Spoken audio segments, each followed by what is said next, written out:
साल की शुरुआत से बाजार में कुछ खास एक्शन नहीं दिखा है। महंगाई की टेंशन, बढ़ती ब्याज दरें और ग्लोबल मंदी की आशंकाओं के चलते इसकी चाल सुस्त ही रही है। अब बजट से बाजार रिलीफ रैली की उम्मीद कर रहा है। वित्त मंत्री के पिटारे से क्या क्या सौगातें निकलेंगी ये तो फिलहाल नहीं कहा जा सकता, लेकिन बजट से बड़ी उम्मीदों के चलते कुछ पॉकेट्स में हलचल बढ़ने लगेगी। इंफ्रा, केपेक्स, मैन्युफैक्चरिंग, बैंकिंग जैसे हॉट थीम्स और बाजार की नजरें हैं। इसलिए इस खास शो में हम वैसे सेक्टरों और शेयरों पर फोकस करेंगे जहां बजट तक बम्पर कमाई के मौके मिल सकते हैं। तो चलिए अपने खास मेहमानों से जानते हैं क्या है उनकी बिग बजट बेट्स।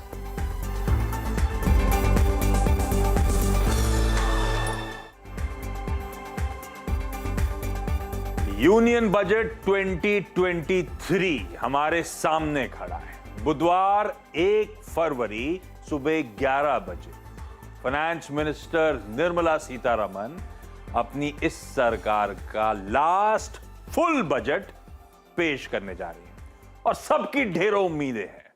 महंगाई की मार झेल रहे आम आदमी, मिडिल क्लास, इनकी एक्सपेक्टेशंस, हम सबकी एक्सपेक्टेशंस कि इस बजट में हमारी जेब में कुछ आएगा।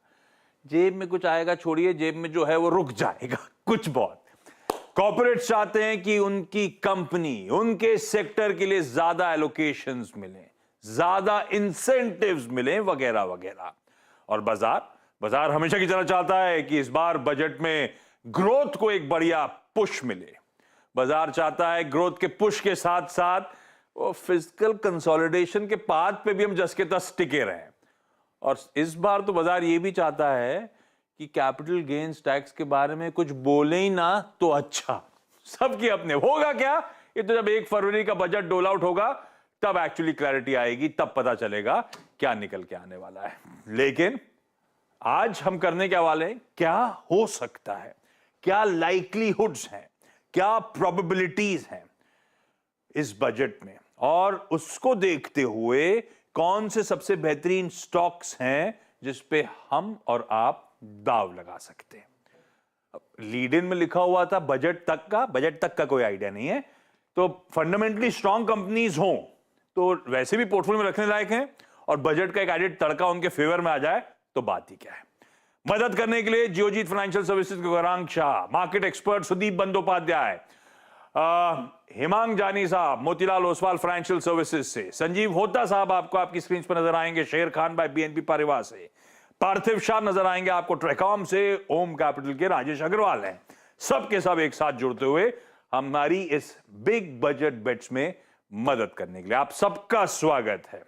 गौरांग सर, आमतौर पे बजट के लिए हम सब कहते हैं नॉन इवेंट होता है, क्योंकि और लॉजिकल भी था। ज्यादातर इनडायरेक्ट टैक्सेस जो है वो यूनिवर्सल जीएसटी के दायरे में आ गए हैं। आधा तड़का तो बजट का वैसे ही चला गया, और आजकल ऑफ बजट के तौर पे कई सारे अनाउंसमेंट्स वैसे ही हो जाते हैं। पर इस बार क्योंकि last full budget general election से पहले, इस बार थोड़े से एंटिसिपेशन, इस बार थोड़ी एक्सपेक्टेशन, सब कुछ थोड़ा माउंट हो रहा है। इस बार के बजट की अहमियत बढ़ रही है गौरांग सर, है ना? धन्यवाद आशीष जी आपका, और आप सभी को शुभ दिन हमारे तरफ से। तो आखिरी बजट होगा, ये तो हकीकत है, और शायद इससे थोड़ी बहुत उम्मीद जग सकती है, लेकिन वो उम्मीद जो हम लेकर के चल रहे हैं वो सीमित दायरे में हो तो अच्छा है। और हमें तो लग रहा है कि विकास को लेकर के, रोजगार को लेकर के, आने वाले समय में टैक्स को लेकर के जो दिक्कतें उसको दूर करके, जो फॉरेन डायरेक्ट इन्वेस्टमेंट हमारे देश में आना है उसको लेकर के ज्यादातर घोषणाएं हो, वो मेरे ख्याल से आने वाले भविष्य के लिए ज्यादा उचित होगा। क्योंकि अक्सर हम देखते हैं कि ज्यादातर पॉपुलिस्ट बजट आता है तो कुछ समय तक वो उम्मीद बना करके रहता है, लेकिन फिर धराशायी हो जाता है। हेमांग सर, ये फाइनल फुल बजट वो 2024 के समर जनरल इलेक्शन से पहले आम तौर पे होता है, और इस बार एक्सपेक्ट करूं, या आप लोग मोतीलाल ओसवाल में मान के चल रहे हो, थोड़ा सा पॉपुलिज्म का at least overdose? Good afternoon Ashish ji. Definitely एक कंसर्न है मार्केट में कि जनरल इलेक्शन के पहले टिपिकली जो पॉलिटिकल एक रहता है माइंडसेट कि थोड़े से ज्यादा जो स्मॉलर जो जो बिलो पॉवर्टी है या जो थोड़े से लोअर कैटेगरी के जो लोग हैं उनके लिए कुछ ना कुछ ऐसी घोषणाएं कर दी जाए जिससे कारण थोड़ा सा पॉलिटिकली भी बेनिफिट मिले।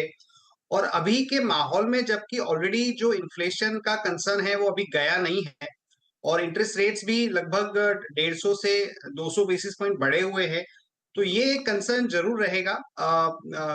ऑल्सो एक और भी फैक्टर है कि पिछले 2 साल में अगर आप देखें तो फिस्कल डेफिसिट के ऊपर इतना ज्यादा कंसर्न अभी रहा ही नहीं, कोई ज्यादा बात भी नहीं करता है। उनको सिर्फ एक केपेक्स और जो ओवरऑल एलोकेशन है वो अग्रेसिवली पुश करना है। तो अगर दोनों चीज में अगर थोड़ा सा कॉम्प्रोमाइज हो जाता है तो उसकी एक नेगेटिव इम्पैक्ट इवेंचुअली देखने को मिल सकती है, तो ये डेफिनेटली एक कंसर्न रहेगा। ये पार्थिव, ये कहते हैं अहमदाबाद वालों को थोड़ी ज्यादा बाजार की समझ और जानकारी रहती है।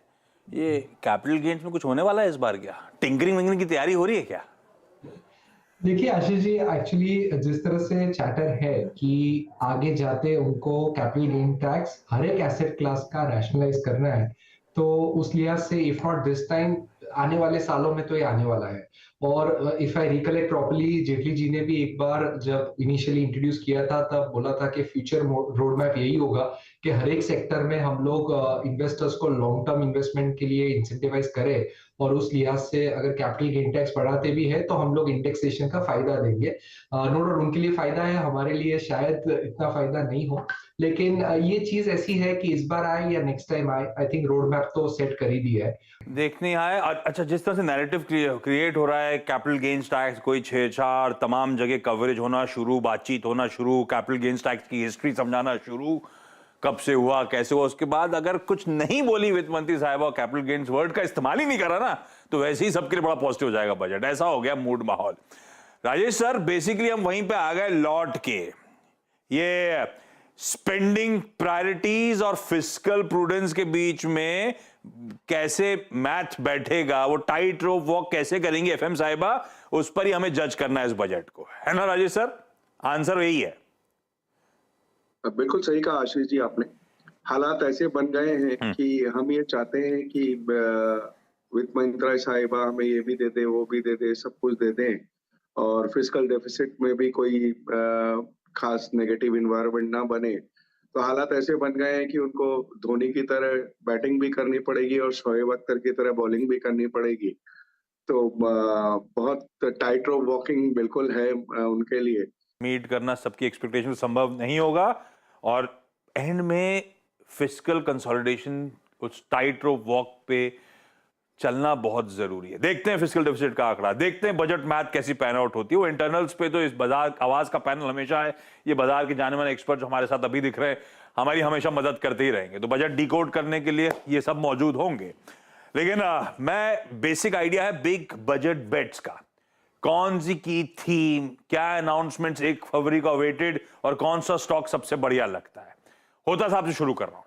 होता सर, शेर खान या बीएनपी पारिबा क्या मान रहा है, क्या की थीम होगी, कहां एफएम साहिबा अनाउंसमेंट करती हुई नजर आएंगी और आपका सबसे प्रेफर्ड एक बजट पिक? अच्छा, बजट में अनाउंसमेंट ना भी फेवर में आए तो भी फंडामेंटली स्ट्रांग, मैं फंसूंगा नहीं, अगले 12 महीने के टाइम फ्रेम में वो कंपनी कंफर्टेबल है, अच्छे वैल्यूएशंस पे बढ़िया बिजनेस है, लॉजिक ये है। जी, गुड आफ्टरनून आशीष जी।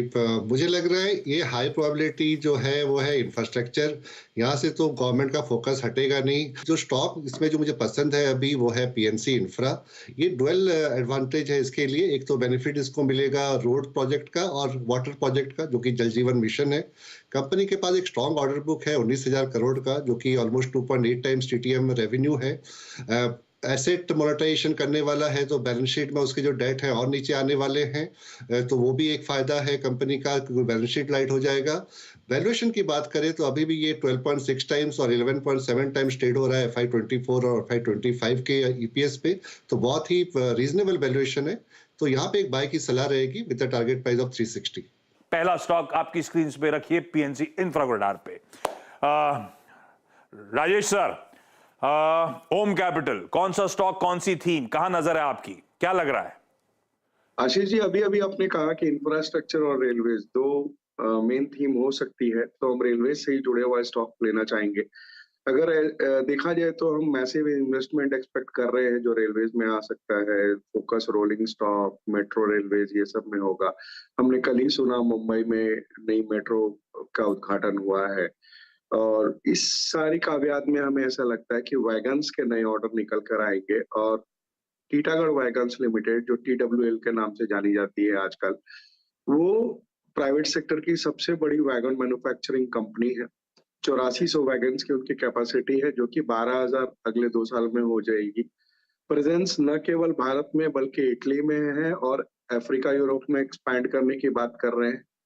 पिछले दिनों उन्होंने 7800 करोड़ का इंडियन रेलवे से 24,000 वैगन्स का ऑर्डर मिला था। पुणे मेट्रो का प्रोजेक्ट उन्हें मिला हुआ है, इस वक्त 11,000 करोड़ की ऑर्डर बुक है। और इसके अलावा शिप बिल्डिंग, ब्रिजेस और डिफेंस में भी उनकी पहुंच बनी हुई है।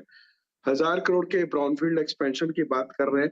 मुझे लगता है कि जिस तरीके से रेलवे में फोकस है, खास करके मेट्रो ट्रेन के ऊपर, अगर नहीं भी कुछ आता है बजट में, तो भी मध्यम से लंबी अवधि में ये स्टॉक 250 रुपए के टारगेट के साथ खरीदारी की जा सकती है।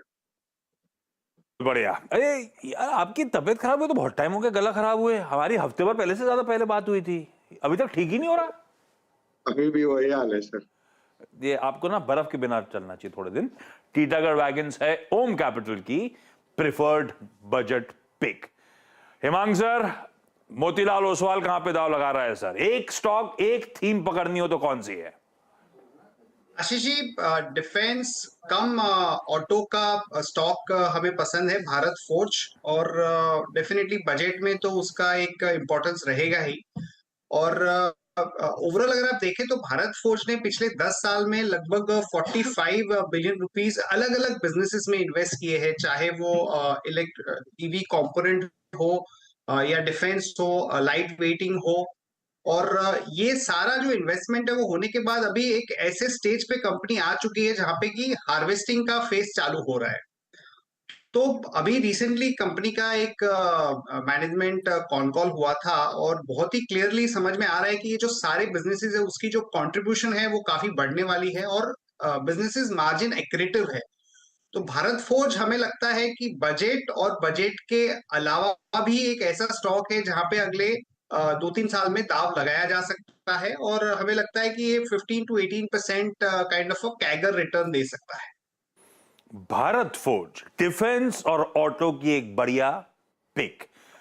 ठीक है। और इन्होंने लास्ट टाइम मेंशन भी करा था, बाबा कल्याणी जब इस चैनल पे आए थे, इस नेटवर्क से बातचीत हुई थी, तो ये भी मेंशन हुआ था कि अब वो न्यू एज बिजनेसेस से कंट्रीब्यूशन बढ़ने का समय है, जिसकी बात अभी हिमांग सर कर भी रहे हैं। तो वो डिफेंस रिलेटेड वो सब कॉन्ट्रीब्यूशंस अब यहां से पिकअप करने चाहिए। मिक्स चेंज होगा इस कंपनी का, इवॉल्व होगा, इस तरह से कॉन्फिडेंस इंफ्यूज कर रहे थे। रखिए भारत फोर्ज को रडार पे, एक बढ़िया फंडामेंटल वाली पिक आपकी स्क्रीन पे। हमने पानी की बात कर ली, उस पे स्पेंड्स बढ़ेंगे, इंफ्रा पे स्पेंड्स बढ़ेंगे, रेलवे पे स्पेंड्स बढ़ेंगे, हो सकता है लोकेशन डिफेंस रिलेटेड बढ़ता हुआ नजर आए, और उनसे जुड़ी बढ़िया बढ़िया स्टॉक्स की चर्चा हो गई। पार्थिव, ट्रेकॉम कौन से स्टॉक रडार पे रख के चल रहा है? देखिए आशीष जी, डेफिनेटली एक कंसेंसस व्यू तो है ही कि इंफ्रा मैन्युफैक्चरिंग ये सबसे बड़ा इम्पेटस रहेगा गवर्नमेंट के लिए। और लास्ट बजट में भी काफी हाइलाइट्स हुए थे, उसके बाद भी हमने देखा कि related to PLI scheme related lot of announcement, और सबसे ज्यादा इंपॉर्टेंट है even disinvestment of certain government assets. तो हमारे बाकी गेस्ट ने बहुत सारे अच्छे शेयर्स बताए हैं। तो मेरा ऐसा मानना है कि when we are talking about huge EXIM trade, तो ये अच्छे पोर्ट्स के बिना ये पॉसिबल नहीं है। और पोर्ट्स भी आई थिंक एक ऐसा सेक्टर है जहाँ पे बहुत अच्छा ट्रैक्शन आने वाला है। तो हमने Adani ports and SEZ select किया एज अ स्टॉक। एक सिंपल रैशनल है कि इंडिया की सबसे largest private port operating company है, करीबन 12 पोर्ट्स ऑपरेट करते हैं और अराउंड 538 मिलियन मेट्रिक टन का कार्गो हैंडलिंग करते हैं। कि government is very much keenly looking to divest container corporation. तो अदानी ग्रुप ने ऑलरेडी अनाउंस किया है कि उनका फोरे रहेगा ऐसी स्ट्रेटेजिक एसेट्स को पिकअप करने में। तो ओवरऑल जब हम इंडिया की GDP बढ़ने की बात करते हैं, इतना सारा गवर्नमेंट का फोकस इन इंफ्रास्ट्रक्चर और मैन्युफैक्चरिंग की बात करते हैं, तो इसका डायरेक्ट प्रॉक्सी प्ले हमें लग रहा है कि पोर्ट सेक्टर हो सकता है, और उसमें अदानी पोर्ट ये वैल्यूएशन से हमें काफी कंफर्टेबल लग रहा है। बहुत बढ़िया। रखिए अदानी पोर्ट्स, सब इंफ्रा की तरफ ही चैनलाइज हो रहा है पैसा और ideas. Adani port and special economic zone, largest port operator, capacity under utilized है, आगे अच्छा फायदा मिलता हुआ नजर आएगा। रखिए इस स्टॉक को भी रडार पे। मैं सारे जो बेहतरीन पिक्स आ रहे हैं उनका रिकैप करूंगा। आप लोग इंतजार कर रहे होंगे गौरांग सर की पिक का, आप लोग इंतजार कर रहे होंगे सुदीप सर की पिक का।